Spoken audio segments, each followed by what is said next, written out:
Ngarang numidang New Delhi da Union Home Minister Amit Shahana mayai tangba lauduna Manipur gi oriba law and order amadi security ki matangda pangthokiba review meeting aduda Manipur gi Governor Ajay Kumar Balla, Chief Secretary Dr. Punit Kumar Goyal, Security Advisor Kuldeep Singh amadi DGP Rajiv Singh Sarugyaki ngarang pangthokiba mifam aduda Manipur da hausik lairiba President rule laingak asi makatana sangtoklakpa yai haina press na fangba pawa mana khangalakli ngarang gi mifam aduda kari karamba wafam sing khanakibage haiba sabsaba akaknaba pawdi fangba leitre Manipur da makatana President rule tha taruk amagaso sangdoklaba yai haina tongan ba national media singna report torakli President rule asi sahi amadagi hena sangdoklabadi Parliament gi ayaba lawba masu mathau taribani maram masina Manipur da makatana President rule sangdokhigadaba oirabadi Election Commission of India ga wa khanaraba matung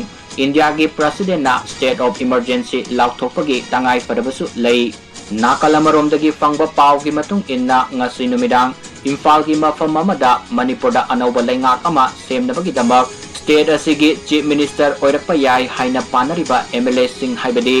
hanagi Chief Minister Nongthombam Biren Speaker Thokchom Saityabatta MLA Govindas Konthaujam MLA Thongam Bisorjit amadi MLA Yumnam Khemchana Singba Singh yauba apunba mifam ama pangthoklagani hairi Thajaba yaba mafamdagi fangba pau gi matung inna mifam asi state asida anauba laingak ama athuba matamda semnabagi pandamda BJP gi MLA Singh asi sungsinnaraga mod ama toina yanaraba miyoi ama khallaga CM oina hapinaba center da taksilaba yai haina pau asina makhatari